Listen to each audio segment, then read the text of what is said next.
Notre invité n'en finit plus de repousser ses limites, de pulvériser des records. Vous recevez Maud aujourd'hui, l'une des alpinistes les plus brillantes de sa génération. Elle s'appelle Sophie Lavaux et on n'est pas peu fiers parce qu'elle est suisse-canadienne, mais aussi française. Mais aussi française. Et vous faites bien de le souligner. Bonjour Sophie Lavaux, bienvenue sur le plateau de Télématin. Alors le 26 juin dernier, vous avez atteint le sommet du Nanga Parbat, c'est au Pakistan, 8126 mètres d'altitude. Et vous avez bouclé ce jour-là également le Grand Chelem, c'est-à-dire que vous avez gravi les 14 sommets de plus de 8000 mètres qui existent sur notre planète. Déjà, bravo. Et alors, vous êtes la première française et vous êtes la première personne de nationalité française, parce qu'aucun homme ne l'a fait avant vous, à accomplir cet exploit. Qu'est-ce qu'on ressent une fois qu'on arrive là-haut ? C'est évidemment beaucoup d'émotions, sauf qu'au sommet du Nanga Parbat, on a eu une météo qui était très très compliquée. Très très froid, beaucoup de vent, on était dans une intempérie, et ce qui a fait que j'étais finalement plus préoccupée par la descente plutôt que de savourer le sommet. Et parce que quand on est en haut de ces grandes montagnes, on n'a fait que la moitié du chemin finalement. Oui, l'important c'est quand même de redescendre. Et il faut redescendre, oui. Et alors on reste combien de temps quand on est au sommet comme ça pour profiter quand même un petit peu ? Oh, on est resté vraiment peut-être à peine quelques minutes. En plus, il n'y avait pas de vue, mais du coup, on fait quelques photos, on envoie le point GPS pour la preuve du sommet. Pour la validation. Voilà, et puis on s'inquiète de la descente. Il vous a fallu combien d'années pour boucler ces 14 sommets ? Alors, c'est une longue aventure, c'est 11 ans, donc avec un premier sommet en 2012. Et puis, j'ai dû faire donc 22 expéditions. C'est-à-dire qu'il a fallu s'y reprendre à plusieurs fois pour certains sommets ? C'est ça, c'est ça. C'est une vraie école du renoncement, et, parce qu'on n'est vraiment rien face à ces grandes montagnes. Et c'est ça, donc 22 expéditions en 11 ans pour les 14 fameux grands sommets validés. Est-ce qu'il y a une expédition qui a été particulièrement compliquée ou difficile, dont vous vous souvenez, qui vous a marqué ? Alors, il n'y a rien de facile là-haut. Oui, on imagine. Il n'y a rien de facile. Ce qu'il faut comprendre, c'est qu'on a déjà les camps de base qui sont à peu près à 5000 mètres d'altitude. Donc, on est déjà au-dessus du Mont Blanc. Donc, pour gravir un Mont Blanc, il faut 2 jours. Et pour gravir un 8000, il faut 2 mois en moyenne. Donc, c'est vraiment un environnement difficile, hostile. Et alors oui, il y a des difficultés extrêmes quand on aborde un sommet comme le K2, par exemple, qui est donc le 2e sommet le plus haut de la Terre. Qui est réputé pour être particulièrement difficile. Qui est très très dur, engagé. Un sommet que tout le monde connaît, c'est l'Annapurna. Oui. L'Annapurna, c'est un méchant, Oui. c'est dur. Et alors quand vous partez comme ça, dangereux. est-ce que vous avez un peu la peur au ventre ? Est-ce qu'il y a une appréhension quand même ?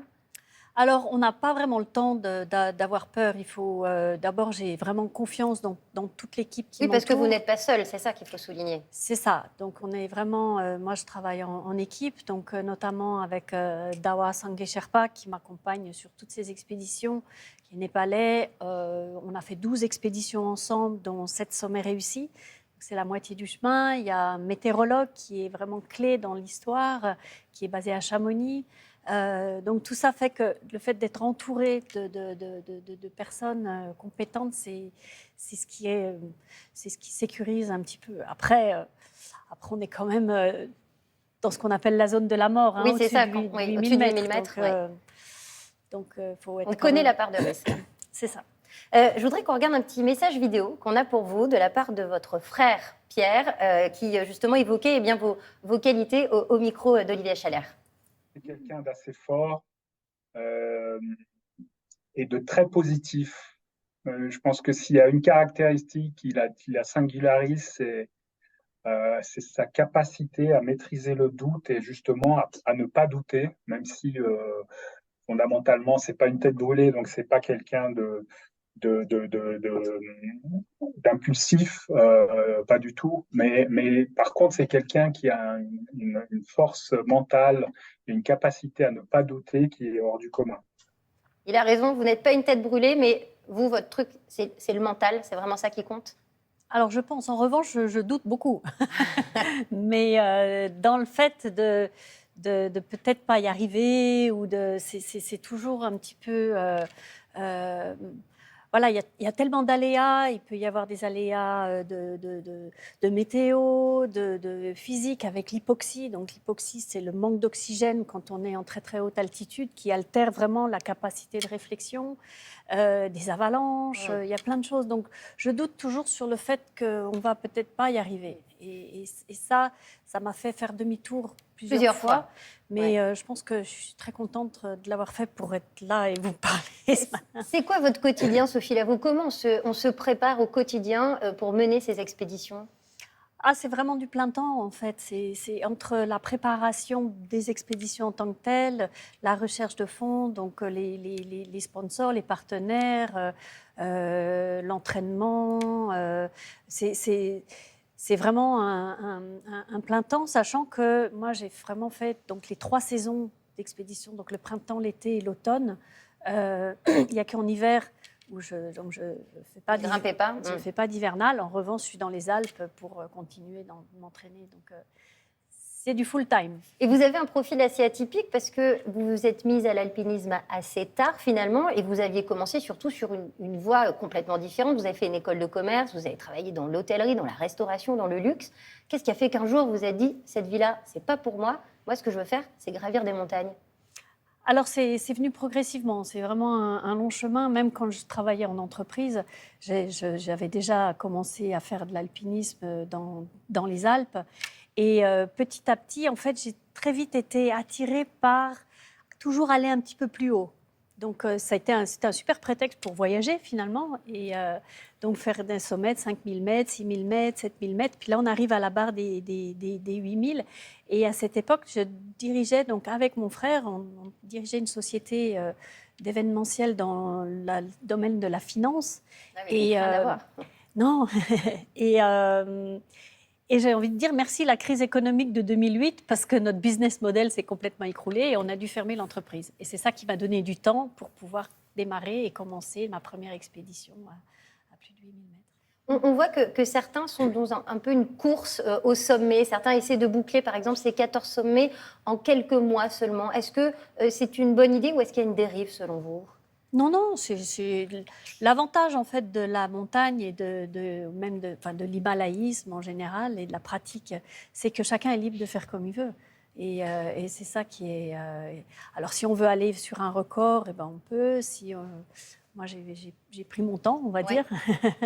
Mais il y a des images qui ont fait polémique. Je pense notamment aux longues files sur l'Everest. Je crois que c'était l'an dernier. On voyait les alpinistes qui étaient vraiment à la queue leu-leu pour essayer d'aller jusqu'au sommet. Et certains dénonçaient une forme de surtourisme de cet alpinisme. Alors, cette fameuse photo qu'on voit partout et qui a fait le tour de la Terre, elle date de 2019. Et la particularité de cette journée-là, c'est que pour atteindre le sommet de l'Everest, il y a eu ce qu'on appelle une fenêtre météo, c'est-à-dire le temps nécessaire pour faire, qui était de 2 jours uniquement. Et donc, ce qui fait que tous les gens qui étaient au camp de base ont tenté de monter en même temps. Si je prends l'année dernière, où moi j'étais au Lhotse, donc qui est vraiment presque l'antécime de l'Everest, on a eu une fenêtre météo de plus de 10 jours. Donc tout ça s'étale et donc ça n'arrive pas systématiquement. Donc il faut quand même relativiser ce genre d'images figées qui sont un petit peu impressionnantes. On parle beaucoup des fortes chaleurs, des fortes températures ces derniers jours. Ce réchauffement climatique dont on parle beaucoup, est-ce que vous le constatez dans vos expéditions et est-ce que ça les change, ces expéditions ?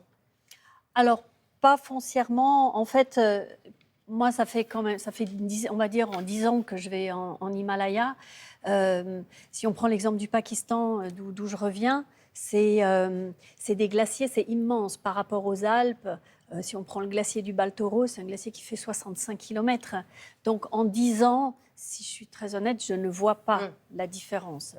Alors, les experts disent que oui, ça fond comme dans les Alpes. Les Alpes, oui, je vois beaucoup cette différence.